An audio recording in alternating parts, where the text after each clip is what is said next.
You've been told your whole life that success comes from working harder than everyone else. Stay later at the office, put in the extra hours, hustle until you collapse. But here's the problem. Look around you. How many people do you know who work tirelessly, yet remain stuck in the same position year after year? If effort alone were the magic ingredient, wouldn't they already be successful? This is where the story begins. What if the real secret to success isn't hard work, or luck, or even talent? What if the true foundation is something hidden in plain sight? A way of thinking that separates those who rise to the top from those who stay behind. That hidden power is strategic thinking. It's the difference between sprinting blindly on a treadmill and mapping out the route of a marathon. It's about asking better questions, making sharper decisions, and adapting faster than the competition. And over the next 2 hours, we're going to take a deep dive into how you can master it. Before we go any further, comment where in the world you are watching from, and make sure to subscribe because tomorrow's story is one you don't want to miss. Now picture this. You're standing at a crossroads. To the left, the comfortable path. Predictable job, steady paycheck, no surprises. To the right, an uncertain road. New opportunities, higher risk, but also the potential for life-changing rewards. Most people, out of fear, stick to the left. They choose safety, but the people who succeed at the highest level, they take the right path, not recklessly, but strategically. They weigh the risks, prepare for setbacks, and calculate their moves like a grandmaster in chess. Think about Steve Jobs returning to Apple after being pushed out. At that point, most would have walked away. Instead, Jobs adapted, refined his vision, and strategically rebuilt Apple into the powerhouse we know today. That wasn't luck. That wasn't just hard work. It was strategy. And here's the truth. You don't need to be a billionaire to apply the same principles. Strategic thinking works whether you're launching a startup, climbing the corporate ladder, or simply trying to manage your time better at home. It's not about working harder. It's about working smarter, with clarity, precision, and adaptability. As we move through this journey, you'll see how every piece fits together. We'll explore how to make smarter decisions, avoid mental traps, build unstoppable momentum, influence others authentically, bounce back from failure, and create a legacy that outlives you. This isn't theory. It's a roadmap. By the end of this, you'll understand why some people always seem to get lucky while others stay stuck, and how luck has far less to do with it than you think. So buckle up. Success is about to look very different than what you were taught. If you want to think strategically, you must first learn to ask better questions. Sounds simple, right? But most people never do it. They keep asking the same shallow questions, and as a result, they keep getting the same shallow answers. Take a moment to reflect. How often have you asked yourself, how do I get promoted? Or how can I make more money? Those are surface-level questions. They focus only on the end result. A strategic thinker goes deeper. They ask, what value do I need to create so that a promotion is inevitable? Or, what system can I build that produces income whether I'm working or not? The difference may look subtle on paper, but in practice, it's the difference between being stuck in place and unlocking exponential growth. This principle isn't new. Some of the most successful people in history were, at their core, masters of asking the right questions. Take Elon Musk, for example. When he was building Tesla, instead of asking, "How can we make electric cars a little better?" he asked, "What would it take to make electric cars not just equal to gas cars, but superior in every way, faster, cheaper, and cooler?" That one question reframed the entire problem. It wasn't about catching up, it was about leapfrogging. Albert Einstein once said, "If I had an hour to solve a problem, I'd spend 55 minutes thinking about the problem and 5 minutes thinking about solutions." Why? Because the way you frame the question defines the range of answers you'll even consider. If you ask small, you'll get small. If you ask boldly, you open doors others can't even see. But asking better questions isn't only about ambition, it's also about clarity. Imagine you're at a job you dislike. Most people would ask, "Should I quit?" A strategic thinker asks, "What is it about this job that drains me, and what kind of environment would energize me?" See the difference? The first question leads to a yes/no answer. The second question gives you insight, direction, and a plan for the future. Now let's bring this closer to home. Say you're trying to save money. The average person asks, "How can I cut expenses?" A strategic thinker asks, "How can I increase my income so cutting expenses isn't even the issue?" It's the same goal, financial security. But one question traps you in scarcity, while the other opens you to growth. Another example. During the COVID-19 pandemic, countless businesses asked, "How do we survive until things go back to normal?" But the companies that thrived asked, "How do we reinvent ourselves in this new reality?" That single shift in questioning turned restaurants into nationwide meal delivery brands, gyms into digital platforms, and teachers into global influencers. So how do you start practicing the art of better questions? Here are 3 steps. First, challenge assumptions. When you feel boxed in, ask, "What am I assuming here? And is it actually true?" Maybe you're assuming you need a degree to start a business, or that failure means you're not cut out for something. Question those assumptions, and you'll find freedom. Second, go one level deeper. Whatever answer you come up with, don't stop there. Ask why, or what would that lead to? At least 3 times. This pulls you beneath the surface. Third, ask expansive questions. Instead of, "How can I fix this problem?" try, "How can I make this situation 10 times better?" Expansion sparks creativity, and creativity sparks solutions others miss. Let's test this with a real-life scenario. Imagine you're managing a team at work, and productivity is slipping. Most managers ask, "How do I get my team to work harder?" But a strategic leader asks, "What's blocking my team's motivation, and how can I create an environment where they want to excel?" The first approach breeds resentment.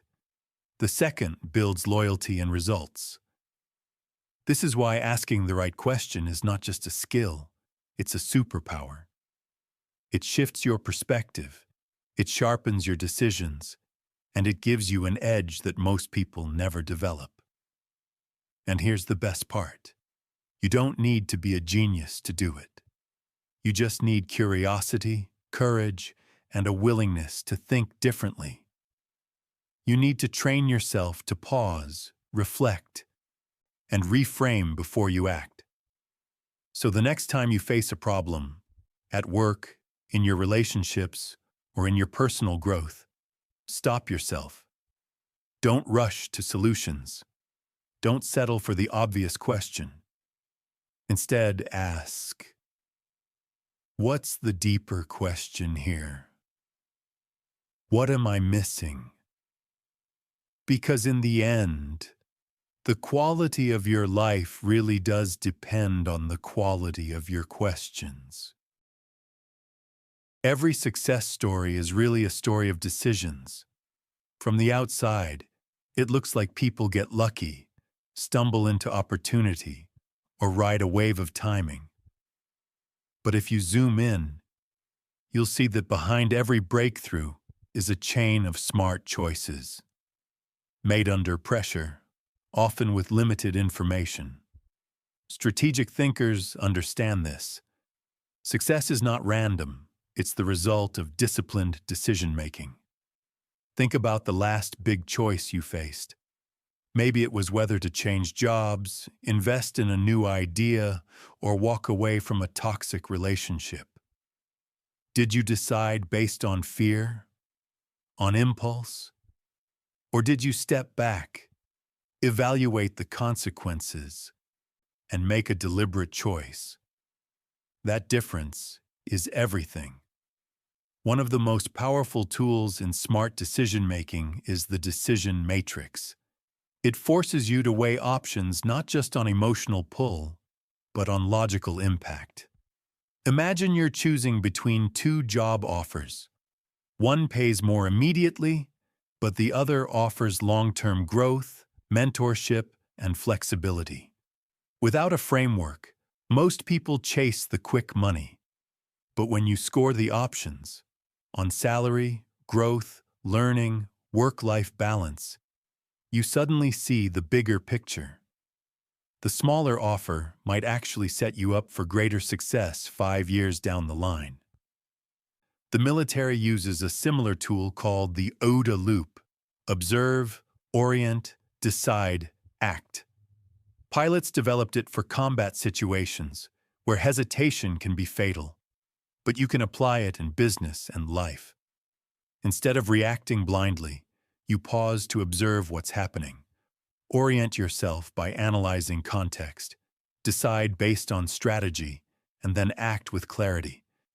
This loop keeps you from freezing, or worse, making reckless moves. Here's where most people go wrong. They think speed equals intelligence. They glorify fast decision makers. But a fast wrong choice is far more damaging than a slow right one. Strategic thinkers don't aim to be the quickest. They aim to be precise. Let's look at a real-world example. In the early days of Amazon, Jeff Bezos faced a decision. Should the company stay focused only on books or expand into selling everything online? Many advisors told him to stick to one category: safer, less risky. But Bezos used a mental framework called the regret minimization test. He asked himself, when I'm 80, will I regret not trying this? That one question clarified everything. The answer was yes, so he acted. Today, that decision is why Amazon isn't just a bookstore, but the everything store. Now, decision-making doesn't mean you'll never be wrong. You will make mistakes. But smart decision-makers use failure as data. Instead of beating themselves up, they ask, what did this teach me? How can I adjust next time? This is how Elon Musk justifies launching rockets that sometimes explode, because each failure is an expensive but valuable lesson. So how do you start making smarter decisions? First, separate emotion from evaluation. Feelings are real, but they cloud judgment. Before making a choice, write down the facts versus the fears. Ask yourself, if I weren't afraid, what would I do? Second, consider second-order effects. Don't just ask, what happens if I do this today? Ask, what happens in 1 year, in 5 years? Most bad decisions come from ignoring long-term consequences. Third, use decision deadlines. Indecision is its own kind of failure. If you keep postponing a choice, you've already chosen. in favor of nothing. Strategic thinkers set a time frame. I'll gather data for 2 weeks, then decide. Clarity comes from commitment. Picture this scenario. A young professional named Sarah is debating whether to leave her safe corporate job to join a startup. Her heart says yes. Her parents say no. Instead of rushing, she builds a decision matrix, scoring each option on income, learning, career growth, stress, and alignment with her values. To her surprise, the startup scores higher. With a clear framework, she feels confident, not reckless. That decision later catapults her into leadership, proving that structured risk beats blind security. The truth is, life will always confront you with uncertainty. There is no way to eliminate risk, but you can minimize regret. You can avoid blind spots, and you can learn to trust yourself, not because you're guessing, but because you've built a process. At the end of the day, your life is the sum of your choices. Every yes, every no shapes your path. And the difference between those who rise and those who stay stuck isn't talent or luck. It's the ability to make decisions strategically, consistently, and courageously. So the next time you face a tough call, remember this. Don't rush, don't freeze, don't rely on gut alone. Step back. Use the frameworks, and then act with clarity. Because in the game of life, strategy doesn't just give you an edge, it gives you control. Even the smartest minds fall into traps. They don't fail because of lack of knowledge, but because of cognitive biases, mental shortcuts that twist our judgment. These biases are invisible walls in the mind, and unless you learn to recognize and escape them, they will sabotage your strategy. Think about this. In 1986, NASA lost the Space Shuttle Challenger and its 7 astronauts. Engineers had data showing problems with the O-rings, but leaders dismissed it. Why? Confirmation bias. They only looked for evidence that supported the launch and ignored evidence that contradicted their hopes. This wasn't a lack of intelligence. It was a failure of thinking. We all do this every day. We buy stocks because they're hyped, not because the numbers support it. We stay in toxic relationships because we've already invested too much. We reject new ideas because they don't fit our worldview. Biases aren't weaknesses of individuals, they're features of the human brain. But a strategic thinker learns to fight them. Let's explore 3 of the most dangerous traps. First, confirmation bias. This is the tendency to favor information that supports what you already believe, while ignoring or dismissing what challenges you.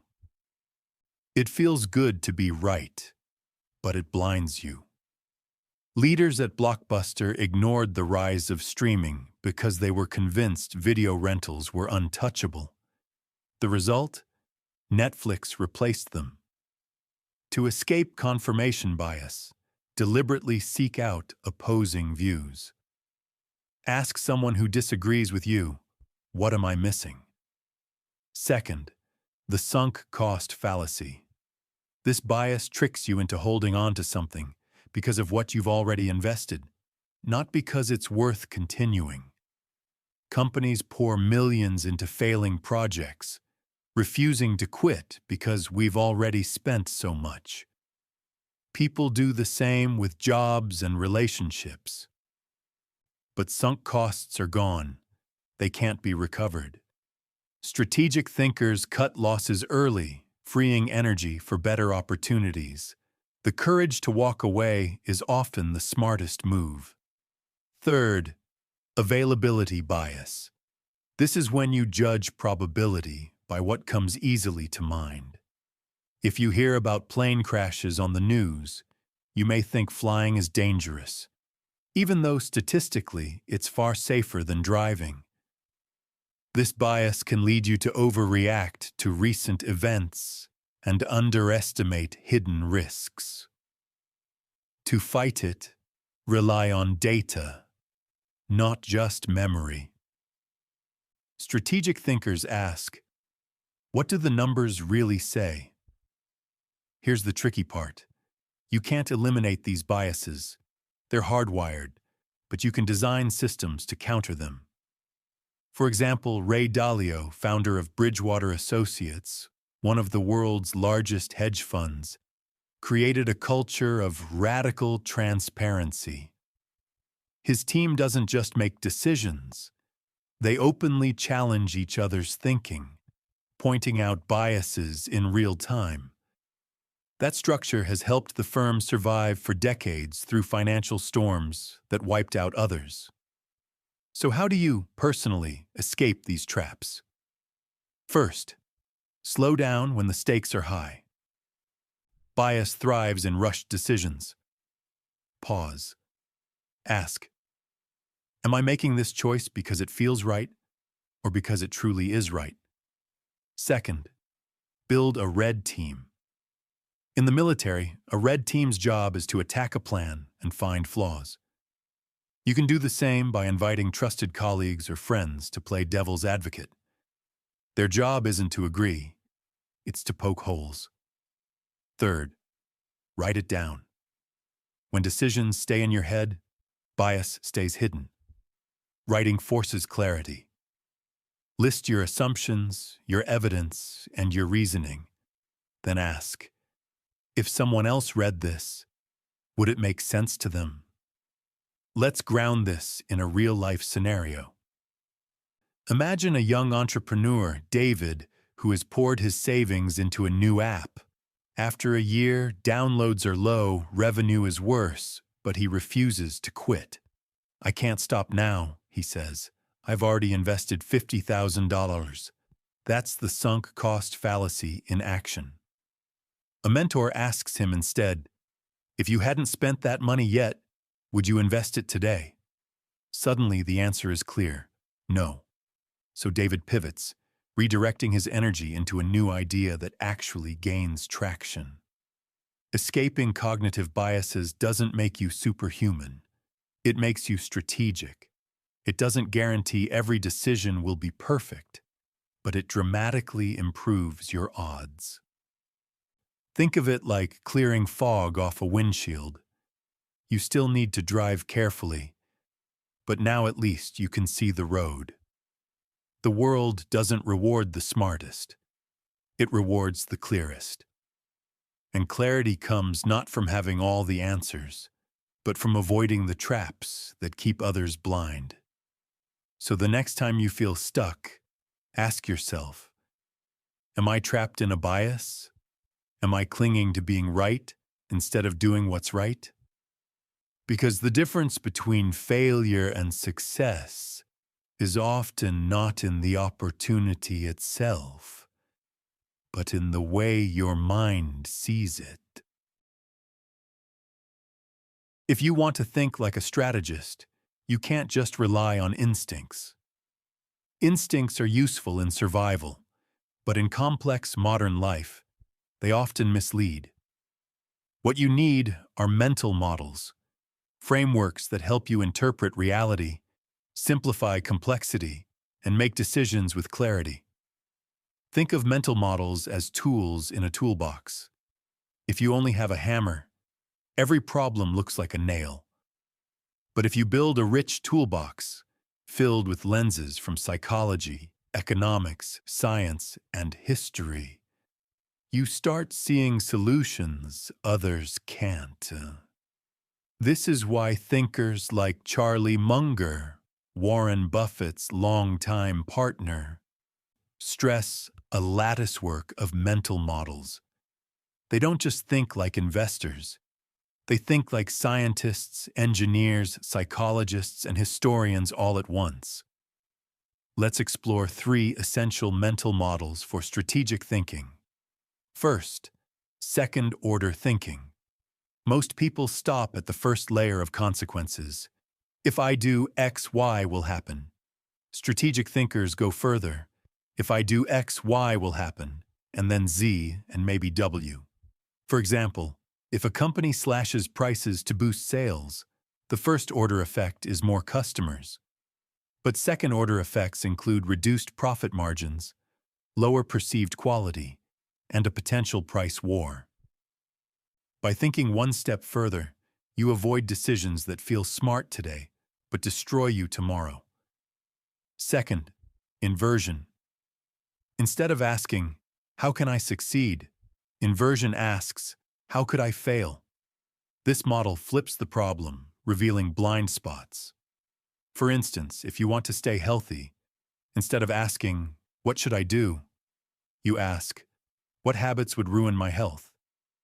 Instantly, answers appear. Smoking, poor diet, lack of sleep.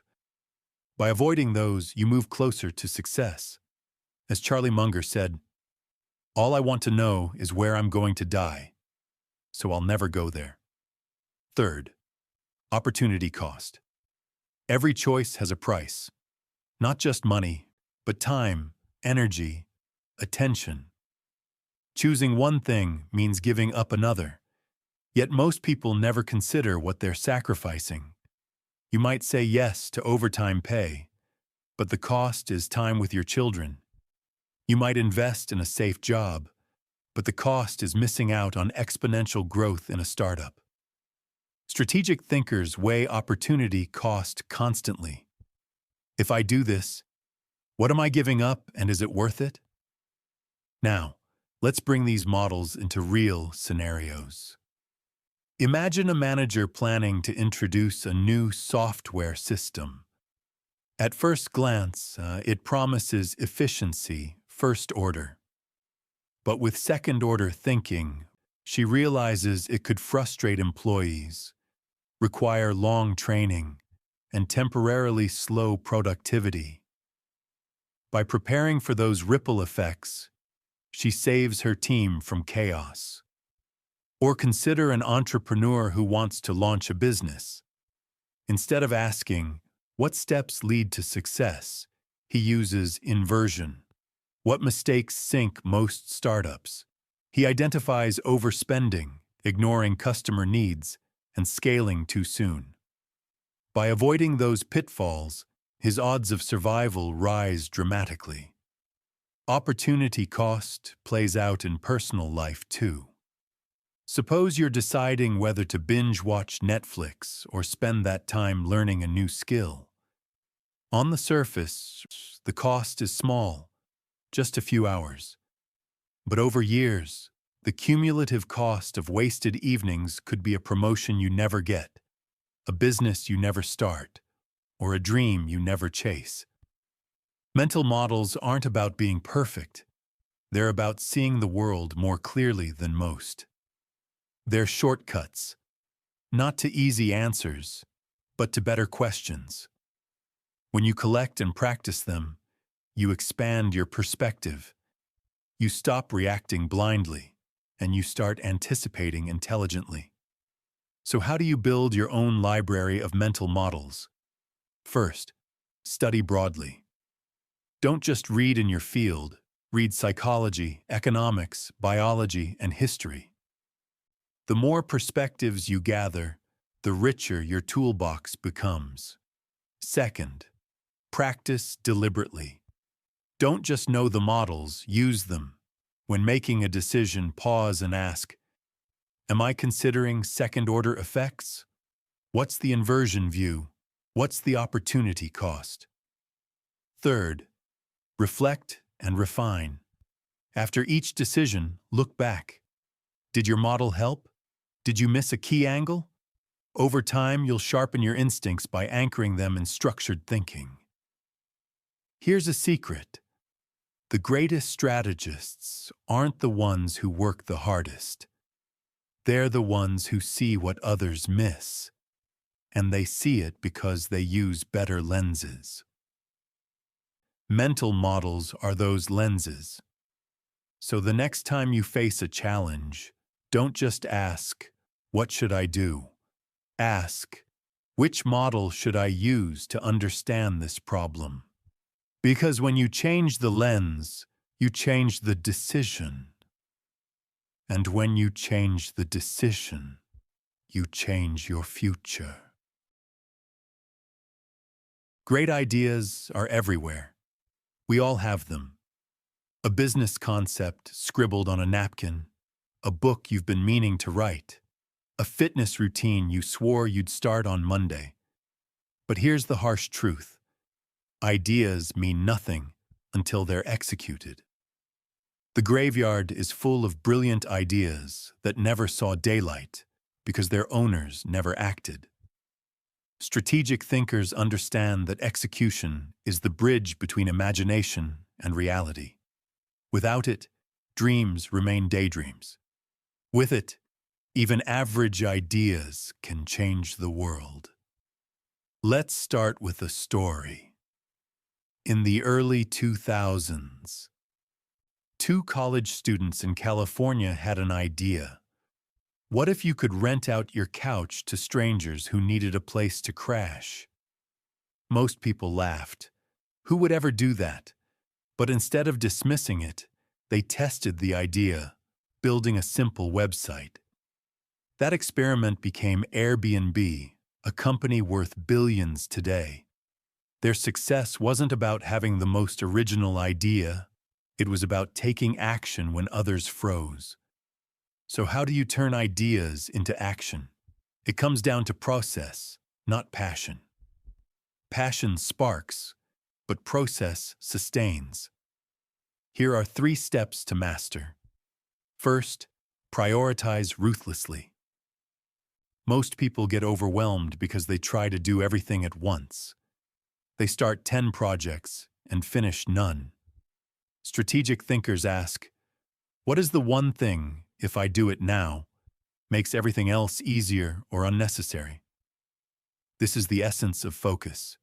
Write your list, then cut it down until only the essential remains. Second, break it down. An idea feels impossible when it stays abstract. Start a business sounds terrifying, but when you break it down, research the market, talk to 10 potential customers, build a prototype, it becomes manageable. Each small step creates momentum.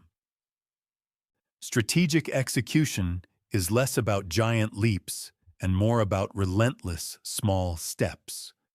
Third, build accountability. Ideas die in silence. When you keep them to yourself, it's easy to procrastinate. But when you share your goals, join a mastermind group, or set deadlines with a mentor, you create external pressure. That pressure becomes fuel. Many successful entrepreneurs credit their accountability systems, boards, investors, or even online communities for keeping them on track when motivation faded. Let's apply this to a real-life scenario. Imagine Lisa, a corporate employee with a dream of writing a novel. For years, she told herself, someday. But someday never came. Finally, she applied these steps. She prioritized, blocking out all side projects except writing. She broke it down, not write a book, but write 500 words a day. She built accountability by joining a writers group that expected weekly submissions. 2 years later, her novel was published. The difference wasn't talent, it was execution. Execution also demands resilience. No plan survives first contact with reality. You'll face setbacks, delays, and rejection. That's normal. The key is not avoiding problems, but adapting. Thomas Edison famously said, "I haven't failed. I've just found 10,000 ways that don't work." That mindset turns obstacles into stepping stones. And here's a secret. Execution creates clarity. Many people delay action because they want certainty before they begin, but certainty never comes. The act of doing reveals the path. Airbnb didn't know it would work, They learned by launching, failing, and adjusting. Amazon didn't start with a master plan. It started by selling books online and expanding step by step. So if you're sitting on an idea, ask yourself, what's the smallest next step I can take today? Maybe it's buying the domain name. Maybe it's emailing 3 potential clients. Maybe it's setting aside 1 hour tonight to work on it. Small steps compound into big results. Let's recap. Ideas alone are worthless. Execution makes them powerful. Strategic execution requires focus, breakdown, and accountability. Action doesn't follow clarity. Action creates clarity. The world doesn't need more dreamers. It needs doers. And when you learn to move from idea to action, you separate yourself from 90% of people who only talk. So the next time inspiration strikes, don't let it die in a notebook. Don't wait for the perfect time. Don't wait for permission. Start. Because the only thing standing between you and success is not the size of your idea. It's whether you act on it. We've all heard the phrase, time is money. But that's only half the truth. Time is more than money. It's life. Unlike money, you can never earn more of it. And resources, whether money, energy, or relationships, are limited too. Strategic thinkers know this. Success doesn't come from having unlimited resources. It comes from managing limited resources with precision. Think about entrepreneurs who built empires starting with nothing. They didn't win because they had more. They won because they used what they had smarter. The difference between someone who burns out and someone who builds is resource management. So how do you master it? Let's break it down into 3 core principles. First, the 80-20 rule, Pareto principle. 80% of your results usually come from 20% of your efforts, but most people waste time on the other 80%. The busy work, the distractions, the things that look productive but move nothing forward. A strategic thinker constantly asks, what are the few things that drive the most impact? Then they double down on those and ruthlessly eliminate the rest. For example, if you're in sales, 80% of revenue might come from 20% of clients. Focus there. If you're learning, 20% of skills create 80% of your competence. Master those first. Second, Parkinson's law. Work expands to fill the time you give it. If you have 2 weeks to finish a project, it'll take 2 weeks. If you give yourself 2 days, it'll take 2 days. Deadlines create urgency. Strategic thinkers use tight deadlines to compress focus.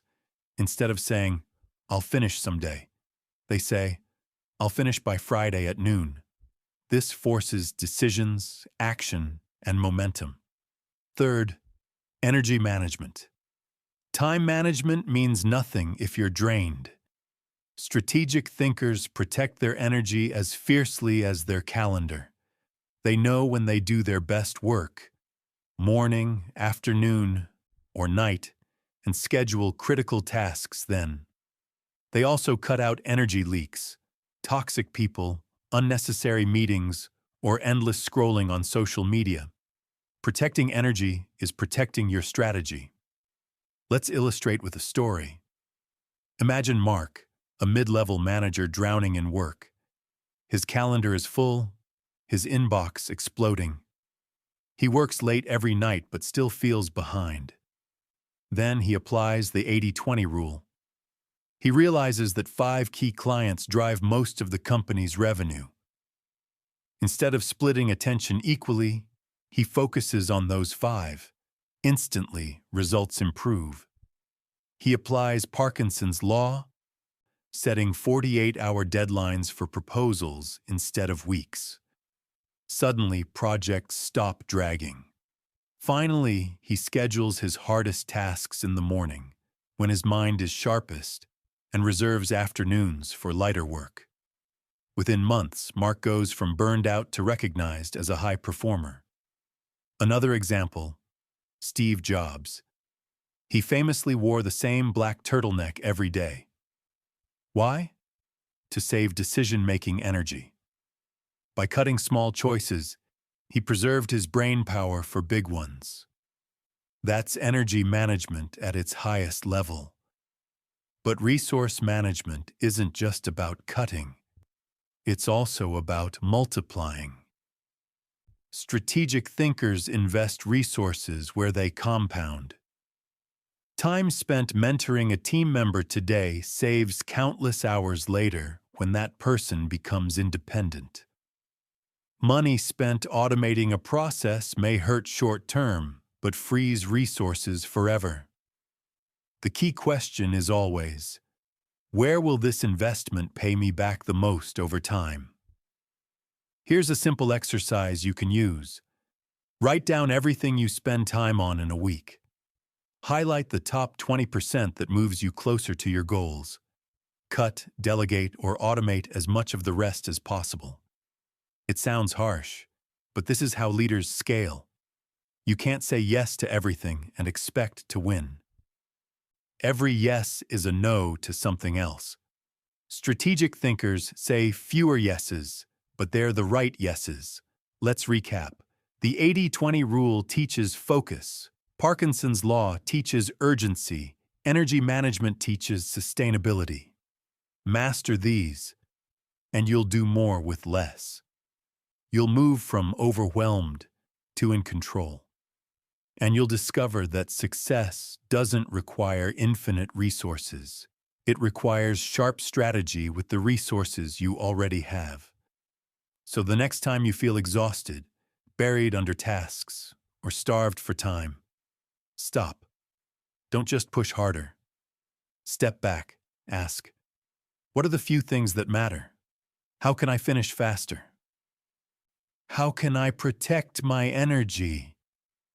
Because in the end, winning isn't about who works the longest. It's about who uses their limited time, money, and energy with the greatest precision. Momentum is invisible, but it's one of the most powerful forces in success. Once it's on your side, everything feels easier. You're pulled forward almost effortlessly. But when you lose it, even simple tasks feel impossible. Strategic thinkers understand that building momentum is not about giant leaps. It's about stacking small wins until they snowball. Think about riding a bicycle. The hardest part is getting started. Those first few pedals burn the most energy.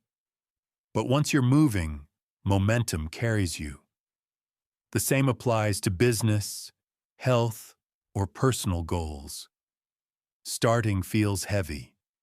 But if you push through and stay consistent, eventually momentum works for you instead of against you. So how do you build it? Let's look at 3 principles. First, start small, but start now. Most people wait for the perfect moment, the perfect plan, or the perfect resources. That moment never comes. Strategic thinkers understand that momentum is built by action, not waiting. Write 1 page of your book. Make 1 sales call. Go to the gym for just 10 minutes. The act of starting signals to your brain, I'm moving. Once movement begins, inertia is broken. Second, create visible wins. Psychology tells us that progress motivates progress. When you can see results, even tiny ones, you're more likely to keep going. That's why fitness apps track your steps and streaks, why productivity tools show check marks. They create visible proof that you're moving forward. Strategic thinkers design their environment for feedback. Progress charts, milestones, or accountability partners who celebrate wins. Third, consistency over intensity. Big bursts of effort burn out. Small, consistent effort compounds. Writing 200 words a day beats writing 2,000 words once a month. Saving $50 a week beats waiting until you have thousands to invest. Momentum thrives on rhythm, not chaos. James Clear, author of Atomic Habits, explains it best. You do not rise to the level of your goals. You fall to the level of your systems. Systems create consistency, and consistency creates momentum. Let's ground this with a story. Imagine Jessica, who wanted to start her own podcast. For months, she hesitated. She thought she needed the best microphone, the perfect logo, a fully developed brand. Finally, she recorded a single episode using just her phone. That small step created momentum. Listeners gave feedback, she improved, and soon she was releasing weekly episodes. A year later, she had thousands of subscribers. Her secret wasn't perfection. It was momentum. Another example, Warren Buffett didn't become one of the world's richest men overnight. His wealth grew slowly for decades, then exploded thanks to compounding momentum. The snowball started small, but as it rolled, it became unstoppable. Momentum isn't just about personal progress. Teams and organizations thrive on it too. Consider sports teams. Once a team starts winning, confidence builds, fans rally, and players push harder. Momentum multiplies effort. That's why great leaders focus on creating early wins for their teams. Success, even in small doses, becomes contagious. So how can you apply this in your own life? First, start embarrassingly small. Don't aim for perfection, aim for progress. Write one sentence, walk one block, make one call. Second, track your wins visibly. Use calendars, journals, or apps to see progress build. Each mark fuels the next one. Third, protect your streaks. Missing once is human. Missing twice kills momentum. Forgive mistakes quickly, but get back on track immediately. Here's the truth. Momentum is like a bank account. Every small deposit builds interest. At first, growth feels slow, but eventually, the compound effect takes over, and the growth becomes exponential. That's why consistent, small actions are often more powerful than occasional big ones. Momentum also creates identity. When you see yourself moving forward every day, you stop identifying as someone who's trying and start identifying as someone who does. That identity shift fuels even greater action. So the next time you feel stuck, don't look for a miracle. Don't wait for perfect timing. Don't aim for a giant leap. Just take the smallest step possible today. Then take another tomorrow. Because once momentum is on your side, success isn't about pushing harder. It's about letting the snowball roll. If there's one constant in life, it's change. Markets change. Technology changes. Relationships change. Even you change. Yet most people cling to stability, desperately hoping things will stay the same. Strategic thinkers know better. Survival and success depend on adaptability. Look at the Fortune 500 companies from the year 2000. More than half no longer exist today. They weren't destroyed by lack of money or talent. They were destroyed by refusing to adapt. Kodak invented the digital camera, but buried it, afraid it would kill film sales. Netflix, on the other hand, adapted, shifting from DVDs to streaming, and later to producing original content. That pivot saved them, while Blockbuster died. Same industry, same disruption, but two opposite outcomes. Extinction versus evolution.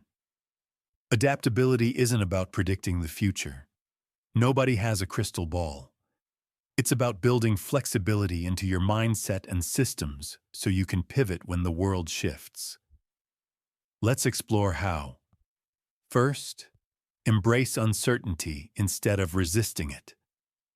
Most people fear uncertainty because it feels like chaos, but uncertainty is reality. Strategic thinkers treat it as opportunity. When COVID-19 shut down restaurants, some owners panicked. Others adapted by turning dining halls into ghost kitchens for delivery apps. Those who embraced uncertainty found new revenue streams.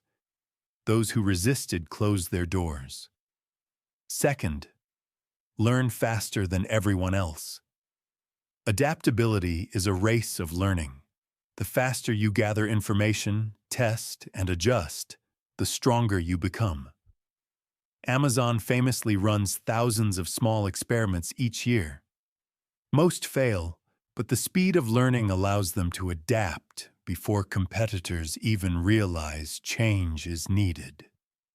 Third, stay rooted in principles, flexible in tactics.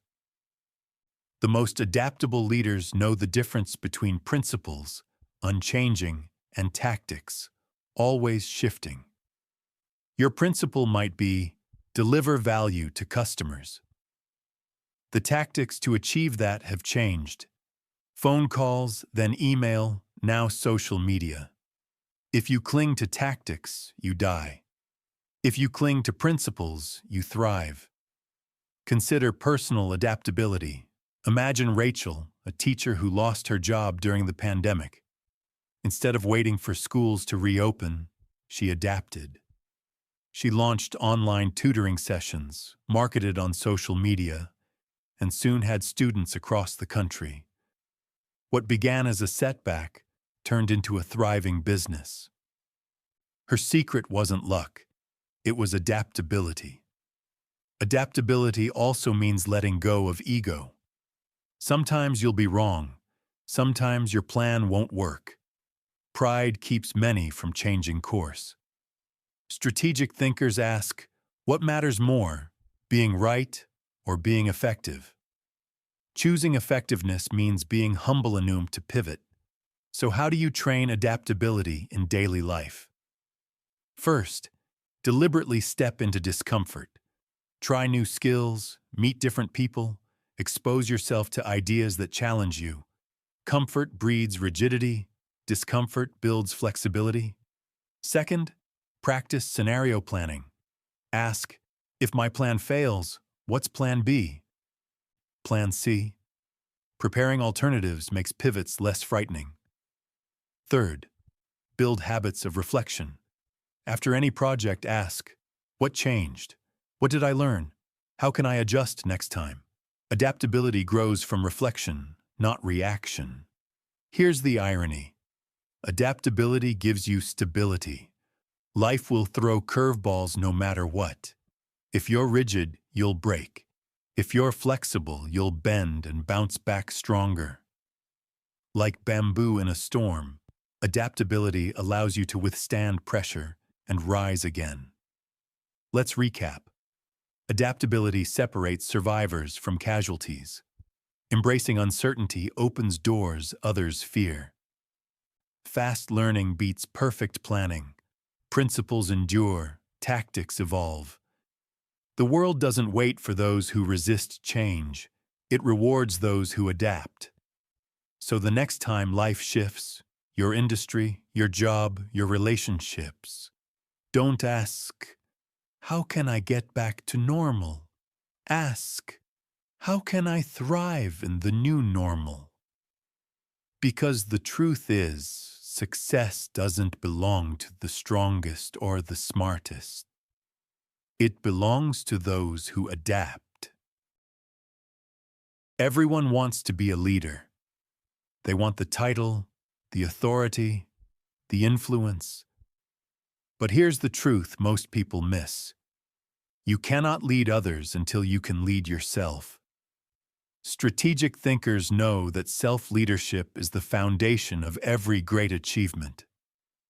Without discipline, clarity, and self-control, external leadership collapses.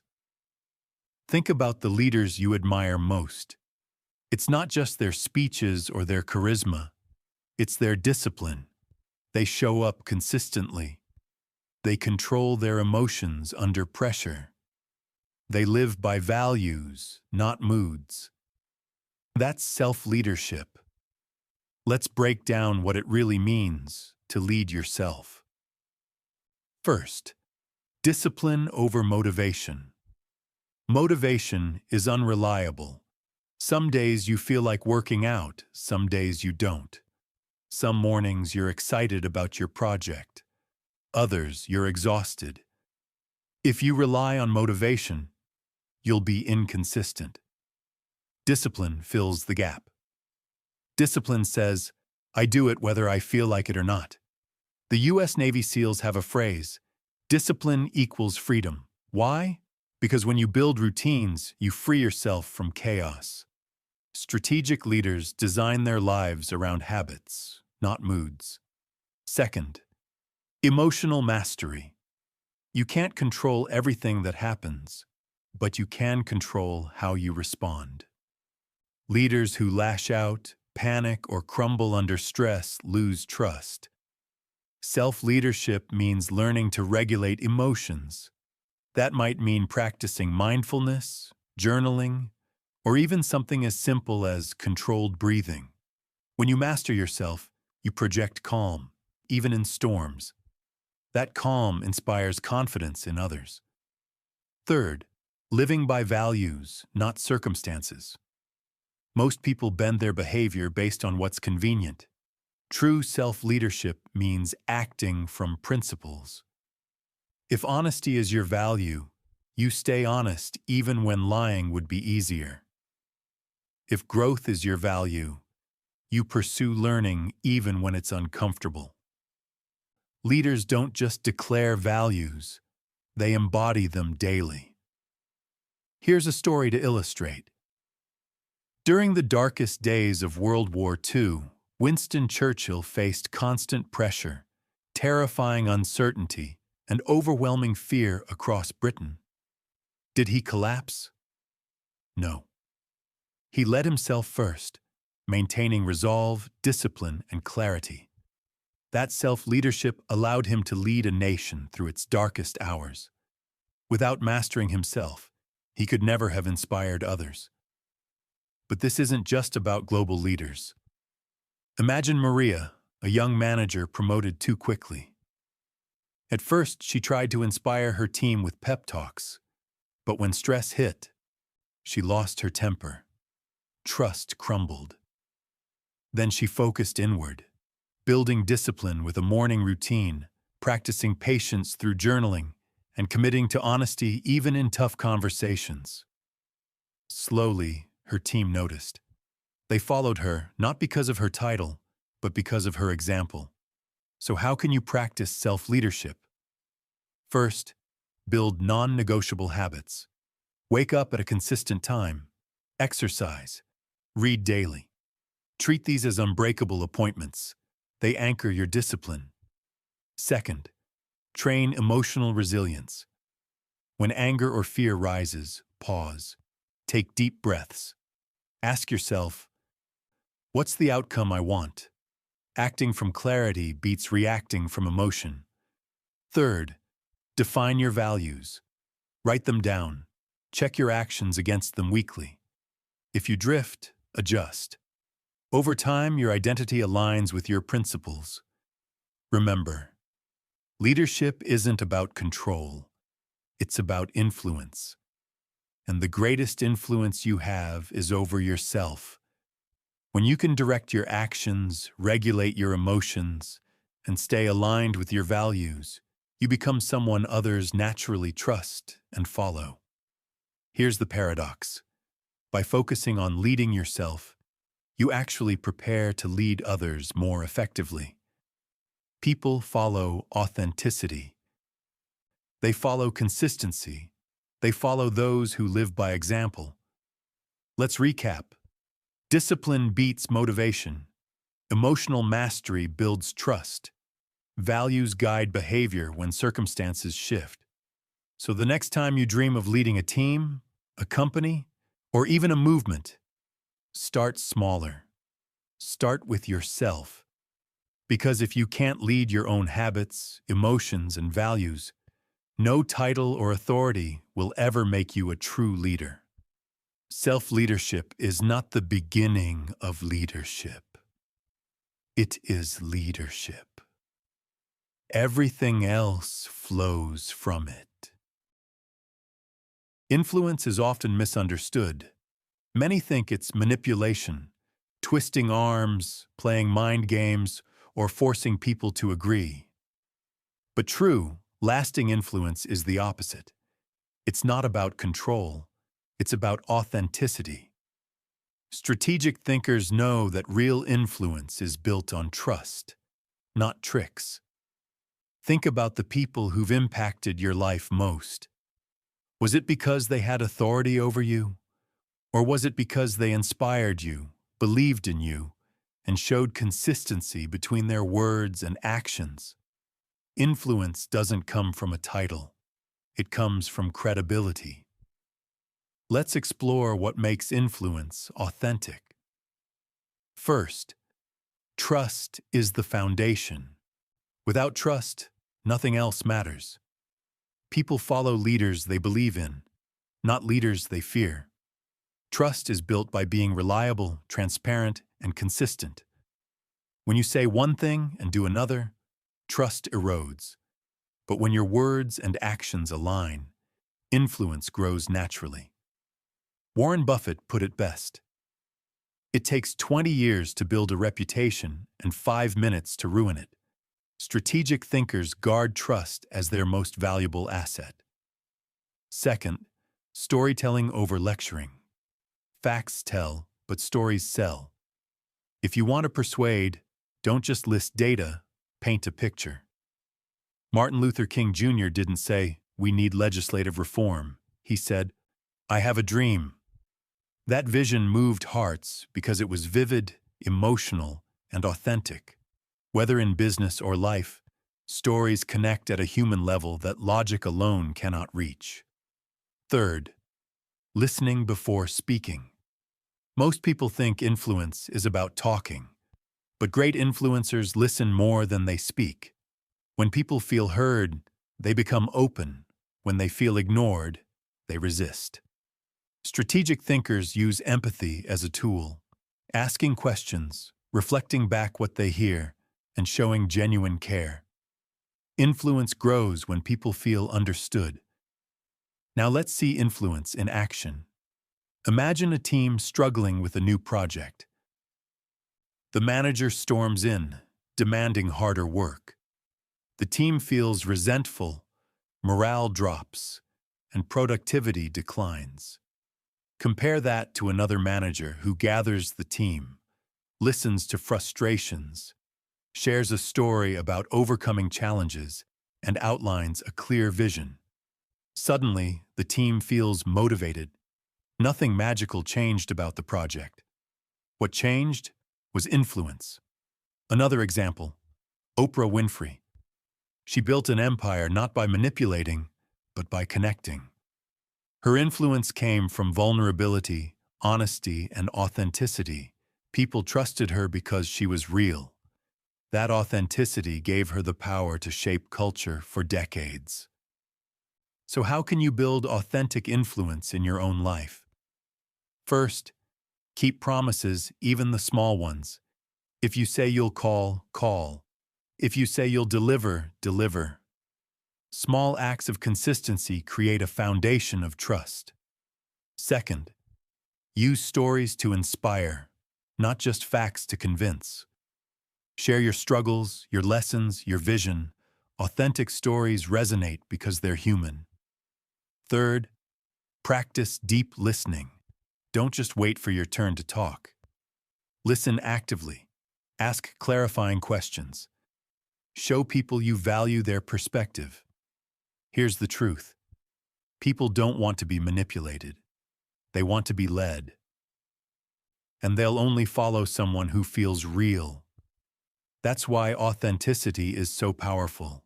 It can't be faked for long. You either live it or you don't. Let's recap. Trust is the foundation of influence. Storytelling connects hearts where logic can't. Listening creates openness and respect. Influence is not about pushing people. It's about pulling them toward a shared vision. It's about creating alignment, not compliance. And when you master authentic influence, you don't just change opinions, you change lives. So the next time you want to persuade, don't ask, how can I convince them? Ask, how can I connect with them?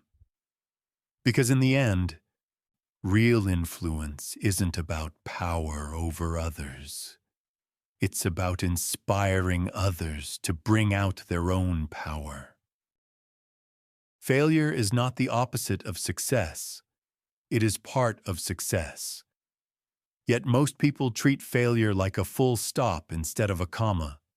They let it define them, crush them, or convince them to quit. Strategic thinkers see failure differently. To them, it's fuel, it's data, it's the training ground for resilience, the ability to recover, rebuild, and rise stronger than before. Resilience is not about avoiding pain. It's about what you do when pain comes, and it will come. Every career, every relationship, every dream worth chasing comes with setbacks. The difference between those who stop and those who succeed is not luck. It's resilience. Let's explore how resilience works. First, reframe failure as feedback. Most people see failure as proof they're not good enough. Strategic thinkers reframe it as information. Thomas Edison famously said, "I haven't failed. I've just found 10,000 ways that don't work." Each failure brought him closer to the light bulb. If you see failure as feedback, you stop fearing it and start using it. Second, practice flexible persistence. Resilience is not blind stubbornness. It's persistence with adaptability. If your plan isn't working, resilience means trying a new approach, not quitting, but not repeating the same mistake either.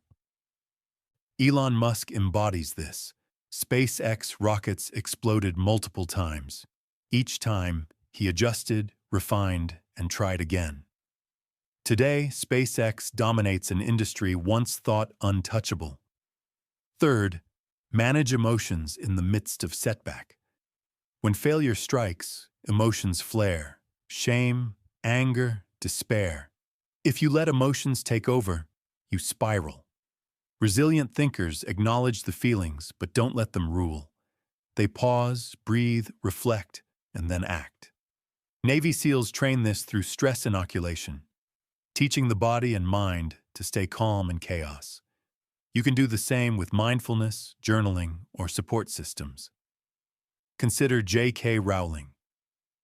Before Harry Potter became a phenomenon, she was a single mother, rejected by 12 publishers. She could have stopped.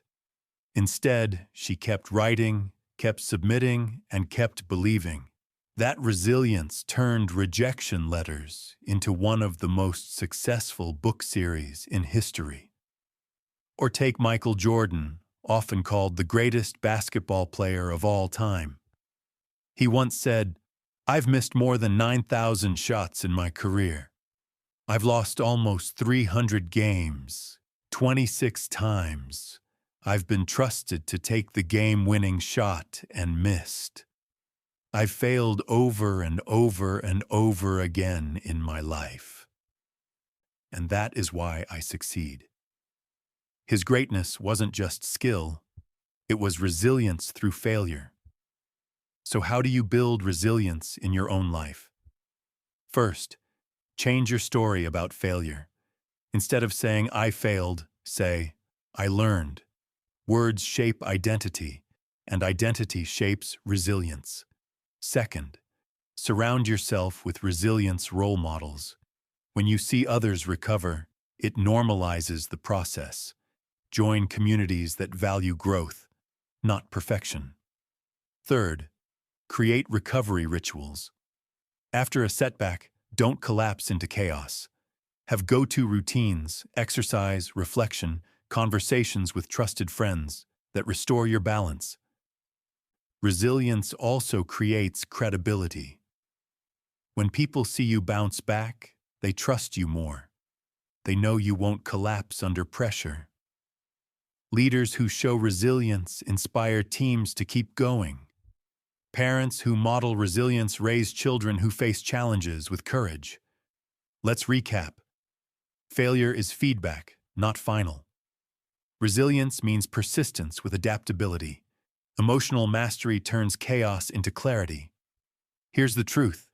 Everyone falls. Everyone fails. The question is not whether you'll stumble. It's whether you'll rise. Strategic thinkers always rise. So the next time you face rejection, loss, or defeat, remember this. Resilience doesn't erase pain, but it transforms pain into power. And power, used wisely, becomes success. Pressure reveals character. When everything is calm, anyone can appear confident, composed, and in control. But when the heat rises, deadlines closing in, investors demanding answers, life throwing unexpected chaos, that's when true strategic thinkers separate themselves from the rest. Success isn't just about intelligence or skill. It's about mastering your emotions under pressure. Think about elite athletes. In the final seconds of a tied game, the crowd screaming, millions watching, most players choke. Their nerves hijack their performance. But the greats, Michael Jordan, Serena Williams, Tom Brady, seem to rise higher under pressure. The difference? They've trained to control emotions when it matters most. Managing emotions doesn't mean suppressing them. It means regulating them, acknowledging the fear, the anger, the stress, but not letting those emotions dictate your choices. Let's break down how strategic thinkers do this. First, emotional awareness. You can't manage what you don't recognize. Most people let emotions control them unconsciously. They lash out, panic, or withdraw without realizing why. Self-aware thinkers pause and name what they're feeling. I'm anxious. I'm angry. I'm overwhelmed. Naming emotions creates distance. Once you see it, you can shape it. Second, stress management techniques. When your body is in fight or flight mode, your brain can't think strategically. Navy SEALs train with a tool called box breathing. Inhale for 4 seconds. Hold for 4. Exhale for 4. Hold for 4. This calms the nervous system and sharpens focus. You don't need to be in combat to use it. Before a big presentation, a job interview, or even a difficult conversation, box breathing resets your mind. Other tools include mindfulness meditation, exercise, and journaling, all proven to regulate stress. Third, reframing pressure. Pressure itself isn't the enemy. How you interpret it determines the outcome. Some see pressure as threat. If I fail, I'm ruined. Strategic thinkers reframe it as challenge. This is a test that will make me stronger. Research shows that athletes who view stress as energizing perform far better than those who view it as paralyzing. Pressure becomes fuel when you choose the right lens. Let's look at an example. Imagine David, a young lawyer preparing for his first big court case. The night before, panic sets in. Heart racing, thoughts spiraling. Instead of letting it consume him, he uses emotional awareness. I'm anxious because I care about the outcome. He uses box breathing to calm his body. Then he reframes, this isn't punishment. This is my chance to prove myself. The next day, he delivers with clarity and confidence. Same situation, different emotional management, completely different result. Another case. During the 2008 financial crisis, many CEOs panicked, making rash decisions that crippled their companies. Meanwhile, leaders like Howard Schultz of Starbucks focused on calm communication, reinforcing long-term vision and protecting employee morale. That steadiness kept trust alive and helped the company recover. So how do you build this skill in your own life? First, develop daily practices that regulate your baseline stress. Don't wait until crisis hits.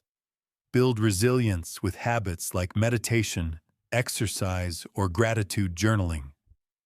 Second, train under small doses of pressure. Put yourself in challenging but safe situations, public speaking, competitions, tough conversations. Each one expands your tolerance. Third, create anchors.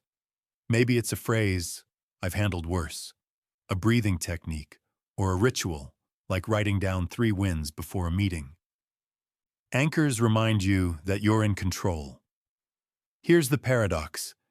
Emotions are not weaknesses, they're signals. Fear warns you of risk. Stress reminds you something matters. Anger shows your boundaries, but left unmanaged, they hijack you. Managed well, they sharpen you. Let's recap. Emotional awareness creates clarity. Stress management tools regulate the body. Reframing pressure turns fear into fuel. The world doesn't reward the smartest person in the room. It rewards the calmest under fire. That's why strategic thinkers don't just prepare their strategies, they prepare their emotions. So the next time pressure closes in, don't ask, how can I escape this? Ask, how can I use this? Because success isn't built in moments of comfort. It's forged in the heat of pressure. Most people chase success. Few think about legacy. Success is what you achieve for yourself. Legacy is what you leave behind for others.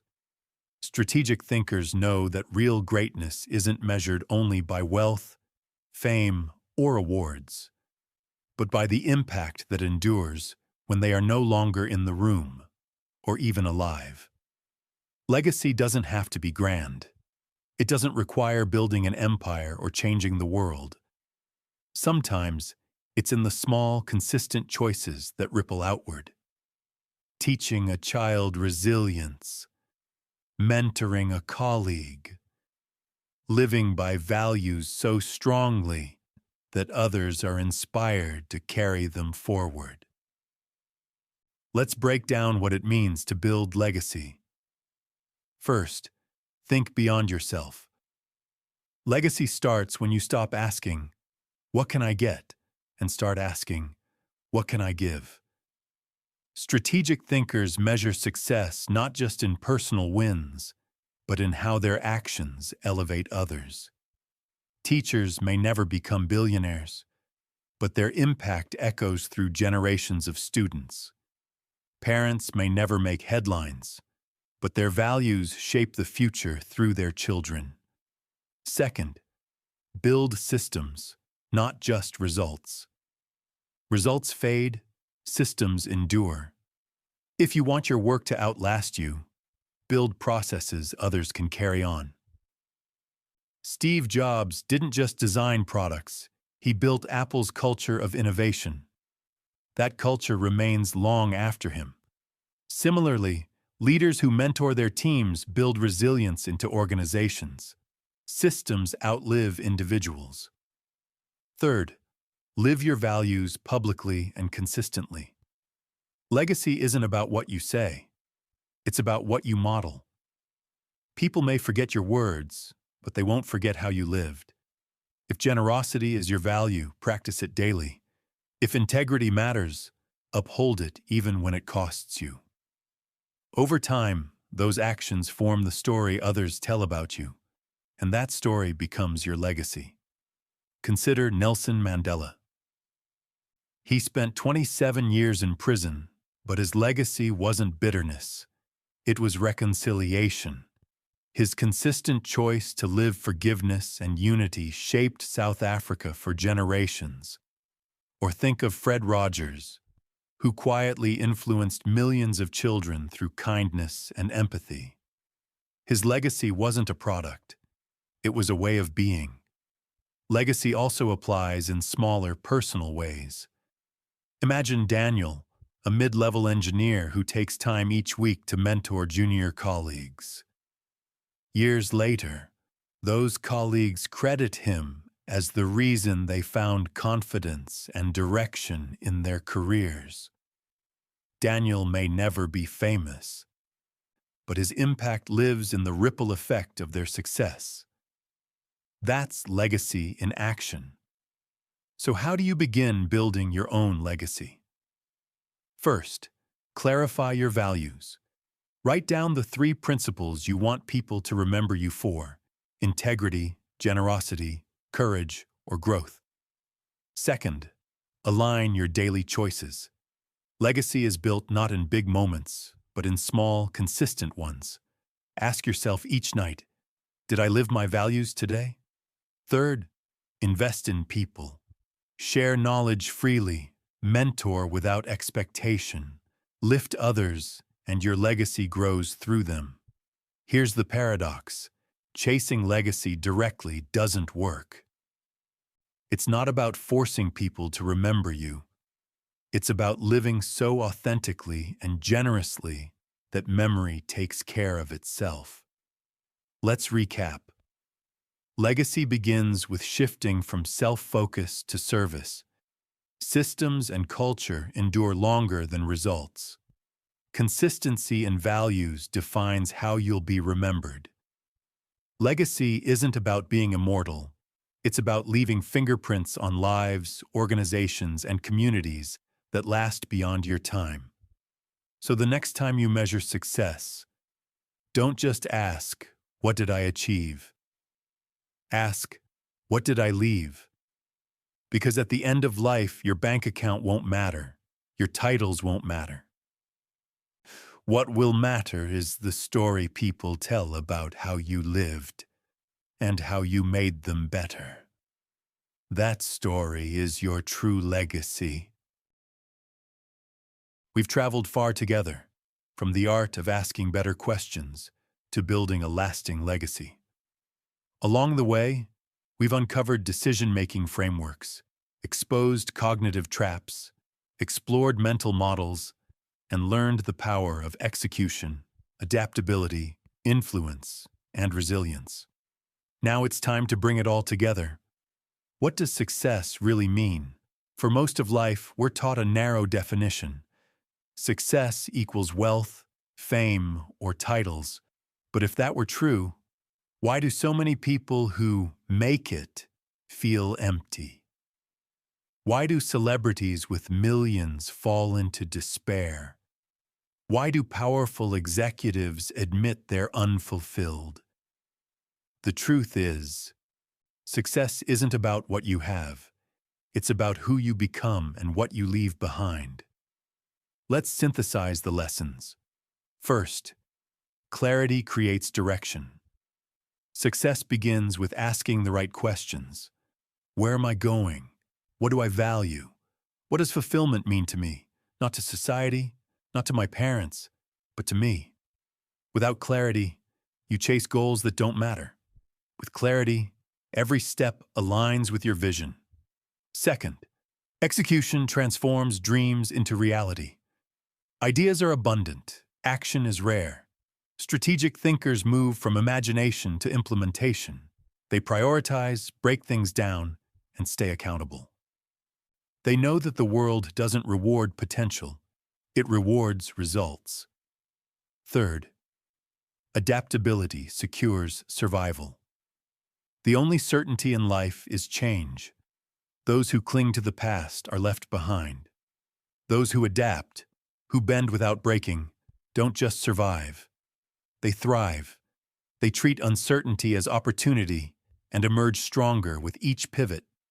Fourth, influence extends your reach. No one succeeds alone. The ability to inspire trust, connect authentically, and move people toward a vision is what multiplies your impact. Influence isn't manipulation. It's alignment. It turns individual effort into collective power. Fifth, resilience sustains the journey. Failure is inevitable. Pain is unavoidable.